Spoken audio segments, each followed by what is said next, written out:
আসসালামু আলাইকুম, welcome to ইটেক। আমরা একসঙ্গে অনেকগুলো ছবিকে কিভাবে রিসাইজ করব বা কিভাবে আমরা লোগো বা আমাদের কোনো টেক্সট আমরা ওয়াটারমার্ক হিসাবে সেট করতে পারি। তো আমরা যদি আমাদের হিউজ পরিমাণ ছবি থাকে সেক্ষেত্রে কিন্তু আমাদের একটা একটা করে রিসাইজ করা কিন্তু অনেক সময় সাপেক্ষ ব্যাপার। তো চলুন এই প্রসেসটি আমরা দেখাই। আমরা একটা সফটওয়্যারের সাহায্য নিয়ে করব। তো ফার্স্টে আমরা চলে যাব firststone.org এই ওয়েবসাইটে যাওয়ার পরে আমরা একটু নিচে স্ক্রল করে আসবো। এখান থেকে কিন্তু এখানে যে সফটওয়্যারগুলো আমরা দেখতেছি সবগুলো সফটওয়্যারই কিন্তু ভালো এবং সবগুলো সফটওয়্যারই কিন্তু একেবারে ফ্রি। কোনো আপনাকে ক্র্যাক ভার্সন ইউজ করতে হবে না। তো আমরা নিচে আসবো, আসার পরে এখানে দেখবো কি ফার্স্ট স্টোন ফটো রিসাইজ এই সফটওয়্যারটি আমরা ডাউনলোড করে নেব। তো আমি ডাউনলোডের উপরে ক্লিক করতেছি। তারপরে এখানে কয়েকটি মোড পেয়ে যাব, যেমন ইএক্সি সাইট। তো আমরা এইটা ডাউনলোড করে নেব। খুবই ছোট একটি সফটওয়্যার, খুব কম সময় নেমে গেছে। জাস্ট হলো আমরা ওপেন ফাইলের উপরে ক্লিক করতেছি, তারপর আমরা ইনস্টল করে নেব। ইনস্টল প্রসেস খুবই ইজি। নেক্সট করবেন, তারপরে ফিনিশ হয়ে গেলে এই ইনস্টল কমপ্লিট। আমাদের ইনস্টল কমপ্লিট হয়ে গেছে। এই সফটওয়্যারটি আমরা দেখতে পাবো যে আমাদের ডেস্কটপে একটা আইকন চলে এসেছে, ফার্স্ট স্টোন ফটো রিসাইজ। তো এটার উপর আমরা ডাবল ক্লিক করতেছি, সফটওয়্যারটি ওপেন হয়ে গেছে। সফটওয়্যারটি ওপেন হয়ে গেলে কিন্তু আমাদের বাম সাইডে দেখাবে আমাদের ড্রাইভ, অর্থাৎ আমাদের যে যতগুলো ড্রাইভ থাকবে সব ড্রাইভগুলো স্টোরেজগুলো কিন্তু আমাদের বাম দেখাবে। তো এরপরে আমাদের ছবিগুলো কোথায় আছে সেই লোকেশনে যাওয়া লাগবে। তো আমাদের ছবিগুলো ডাউনলোডে আছে, আমরা ডাউনলোডে ডাবল ক্লিক করব। এরপর আমরা নিউ ফোল্ডার 5। তো আমি বেশ কিছু এখানে ছবি নিয়ে রেখেছি। আপনাদের ছবির অনেক হতে পারে, জাস্ট আপনাদের বোঝার সুবিধার্থে আমি জাস্ট কয়েকটি ছবি নিয়ে রেখেছি এখানে।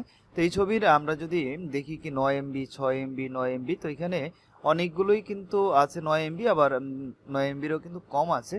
তো আপনাদের এমন হতে পারে, আপনারা যখন ক্যামেরা দিয়ে যখন ছবি তুলবেন তখন দেখা যাবে কি আপনার 10 থেকে 15 MBর কিন্তু একটা ছবি হয়ে যায়। তো এখন আপনার যদি 1 থেকে 2000 ছবি হয়, সেক্ষেত্রে 10 থেকে 15 MBর যদি ছবি হয় অনেক জায়গায় কিন্তু দখল করে বসে থাকে। তো আমরা এটাকে কিভাবে কোয়ালিটি ঠিক রেখে আমরা ছবি রিসাইজ করতে পারি। তো আমি পুরোটা এখান থেকে অ্যাড অল এর উপর ক্লিক করতেছি। আমরা যদি এখানে লক্ষ্য করি সবগুলো কিন্তু ছবি এখানে চলে এসেছে। রাইট বাটনে যদি ক্লিক করি, এখানে কনভার্সন প্রিভিউতে যদি আমরা দেখি, এখান থেকে প্রসেসিং হতে একটু সময় নেবে। আমরা যদি দেখি বিফোরে 4000 গুণন 6000 দেখাচ্ছে, আফটারও 4000 গুণন 6000 দেখাচ্ছে। অর্থাৎ রিসাইজের যে কাজ সেই কাজগুলো কিন্তু আমরা এখনো করি নাই। জাস্ট হলো আমরা দেখলাম কি বিফোর এবং আফটারে কি দেখাচ্ছে। তো আমরা যদি এখানে সেটিংসে ক্লিক করি, এখানে বলতেছে আউটপুট ফরম্যাটে আমরা যদি ক্লিক করি, এখান থেকে আমাদের যে ফরম্যাটগুলো আছে সেই ফরম্যাটগুলো এখানে দেখাচ্ছে। তো আমরা চাইলেই কিন্তু ফরম্যাট পরিবর্তন করতে পারবো, পিএনজি করতে পারবো বা পিডিএফ করতে পারবো। তো আমি চাচ্ছি জেপিজি, আমাদের জেপিজিতে থাক। এরপরে আমরা এখানে আছে ব্রাউজে যদি দেখি, তাই বলতেছে আউটপুট ফোল্ডার, অর্থাৎ এইগুলো রিসাইজ হওয়ার পরে কোথায় গিয়ে সেভ হবে। তো আমরা এখান থেকে যে কাজটা করব, আউটপুট ফোল্ডার আমরা এখান থেকে দেখাই দিব। তো আমরা দিস পিসিতে ক্লিক করতেছি। দিস পিসিতে ক্লিক করার পরে ডাউনলোডে যাওয়ার পর আমরা এখান থেকে যে কোনো একটা ফোল্ডার আমি দেখাচ্ছি নিউ ফোল্ডার। তো নিউ ফোল্ডারের উপরে যদি আমরা ক্লিক করি, তো আমাদের এই ছবিগুলো কিন্তু আমরা সেটিংসে ক্লিক করব। সেটিংসে ক্লিক করলে আমরা এখান থেকে কোয়ালিটি দেখতে পাবো। কোয়ালিটি এখানে 90% আছে, আমরা চাইলে এটাকে 50 বা 60%-এ নিয়ে আসতে পারি। তো আমি যদি 50% 60%-এ নিয়ে আসছি, সেই 60%-এ নিয়ে আসার পরে আমরা জাস্ট এখান থেকে ওকেতে ক্লিক করব। ওকেতে ক্লিক করলে আমরা এখন জাস্ট একটু প্রিভিউ করে দেখি এটার কি অবস্থা।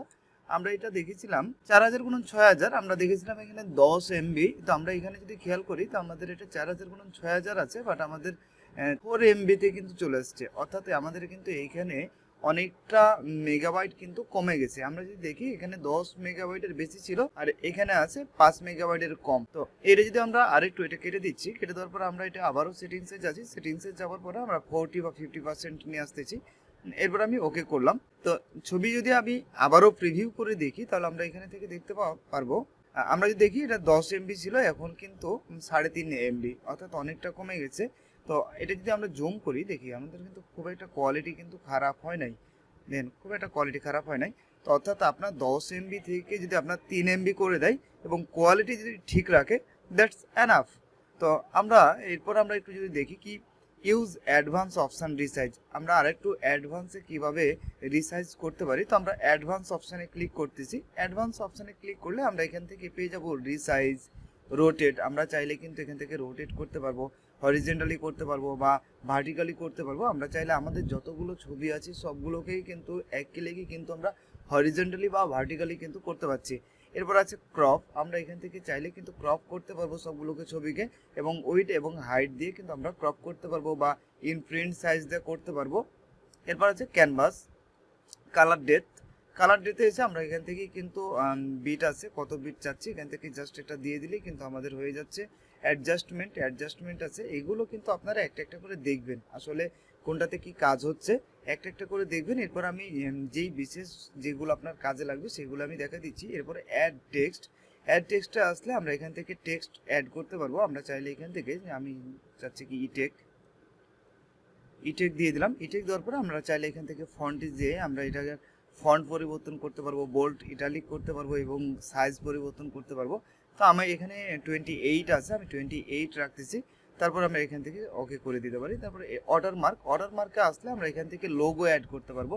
এখানে যেহেতু ফার্স্ট স্টোন এখানে লোগো অ্যাড করা আছে, আপনার চাইলে জাস্ট এই 3 ডটের উপর ক্লিক করে আপনার ডেস্টিনেশনে যে ইমেজটি আছে বা যে লোগোটি আছে সেই লোগোটা দেখাই দিলেই কিন্তু কাজ আমাদের কমপ্লিট। এখান থেকে আমি লোগো অ্যাড করতেছি না, আমি জাস্ট টেক্সট অ্যাড করলাম। এরপর আমরা একটা জিনিস যদি লক্ষ্য করি, যেগুলো সবুজ বাতি জ্বলতেছে আমরা এইগুলো কিন্তু আমাদের রানিং আছে, অর্থাৎ অ্যাড অর্ডার মার্ক এটা কিন্তু আমাদের রানিং আছে। জাস্ট আমরা এখান থেকে টেক্সট চিহ্নটি উঠাই দিলাম, এটা কিন্তু যে দেখে। তো আমরা টেক্সট ঠিক রাখবো, অ্যাডজাস্টমেন্ট আমরা এটাও উঠাই দিচ্ছি, ডেট কালার উঠাই দিতেছি, তারপরে ক্রপ এটা উঠাই দিচ্ছি, রোটেট এটা উঠাই দিচ্ছি। এরপর আমরা আছি রিসাইজ, আমরা করবো রিসাইজ আসলে আমরা এখান থেকে ইন পিক্সেল আছে, ইন পার্সেন্টেজ আছে এবং ইন প্রিন্ট সাইজ আছে এবং রিসাইজ অন সাইড আছে। তো সব থেকে বেটার আমার কাছে যেটা ভালো মনে হয় সেটা হলো ইন পার্সেন্টেজ চাইলেই কিন্তু আমরা এখান থেকে 50%, 60%, 20% আমরা কিন্তু কমাই দিতে পারি। তা আমি যদি চাই কি 50% আমি এখান থেকে কমাই দেবো, তারপর আমরা জাস্ট ওকেতে ক্লিক করবো। ওকেতে ক্লিক করলেই কিন্তু আমার এটা রিসাইজ কিন্তু হয়ে যাচ্ছে। এরপর আমরা যদি আবার প্রিভিউ করে দেখি তাহলে কিন্তু আমরা দেখব আমাদের আগে যে 10 মেগা ছিল এখানে কিন্তু কমে মাত্র 628 কিলোবাইটে চলে আসছে। চিন্তা করে দেখছেন কত কমেছে। এবার আমাদের যদি 15 মেগাবাইটের একটা ছবিকে 1 মেগাবাইট করে দেয় তাহলে কত ভালো হয়। তো আমরা এইভাবে কিন্তু, এবং আমরা এখানে যে টেক্সট দিয়েছি ইটেকটা কিন্তু এখানে শো করতেছে। তো আপনি চিন্তা করেন কি আপনার যদি 1000 ছবি থাকে, 1000 ছবিকে আপনি যদি প্রত্যেকটা ছবিকে কিন্তু আপনি ধরে ধরে রিসাইজ করেন, সেই ক্ষেত্রে কিন্তু আপনার হিউজ পরিমাণে একটা সময় চলে যাবে।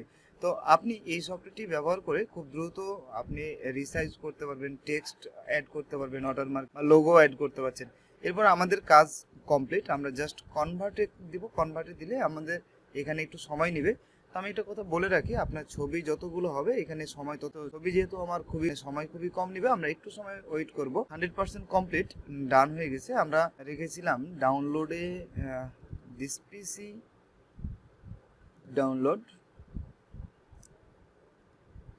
ওকে। এরপরে এখানে আমরা এখানে দেখলে কিন্তু আমাদের ছবির কিন্তু সাইজ, আমরা নিউ ফোল্ডারে রেখেছিলাম, ডাউনলোডে গিয়ে নিউ ফোল্ডারে রেখেছিলাম। তো আমি ডাউনলোডে যাচ্ছি, ডাউনলোডে যাওয়ার পরে নিউ ফোল্ডার, এই তো আমি নিউ ফোল্ডার, তো এইখানে রেখেছিলাম নিউ ফোল্ডার। আমাদের এই নিউ ফোল্ডারে ছবিগুলো রেখেছিলাম, যদিও আমার আগে কিছু এখানে ফাইল ছিল। তো আমরা যদি ওপেন করি আমরা কিন্তু দেখতে পাবো কিন্তু মাত্র, এই দেখেন মাত্র 500 কিলোবাইট, 600 কিলোবাইট, তারপরে 1 MB, অনেকটাই কিন্তু সাইজ কিন্তু আমাদের কমে গেছে। ধন্যবাদ, ভালো থাকবেন। ভিডিওটি যদি আমার ভালো লেগে থাকে তাহলে আমার চ্যানেলটি সাবস্ক্রাইব করবেন। আমার চ্যানেলে আদার্স ভিডিও দেখার আমন্ত্রণ রইল। আসসালামু আলাইকুম, দেখা হচ্ছে নতুন কোনো ভিডিওতে।